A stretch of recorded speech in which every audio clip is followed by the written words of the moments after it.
The most powerful man in the society. তোমরা যদি ছুরি দেখাও টোকাও দাও, অ্যাটেম্প টু মার্ডারের কেস খেয়ে যাইবে। আর আমি তো মাঝে মাঝে থানার ওসিরেও শেভ করবার যায় গালগুল কেটে রক্ত বের করে দেই। ওসির বাপের ক্ষমতা নাই যে আমারে কিছু কইব। ভাই ঈদ তো আইসা পড়লো, চুল কাটাবেন না? আমারও তো যাতা, আপনার তো সাধু বাবা লাগতাছে।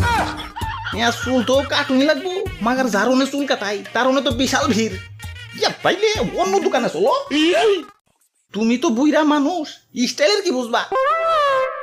এই চুলের কাটিং জিনিসটা এতটাই সেন্সিটিভ যে একটু এদিক থেকে সেদিক হইলেই শাহরুখ খানের পর্যন্ত হিরো আলম বানিয়ে দিবার পারে। বুঝতাছো কাহিনীটা? আমি ঘন ঘন প্রেমিকা পাল্টাইবার পারো, মাগার নাপিত চেঞ্জ করার দুঃসাহস আমার নাই।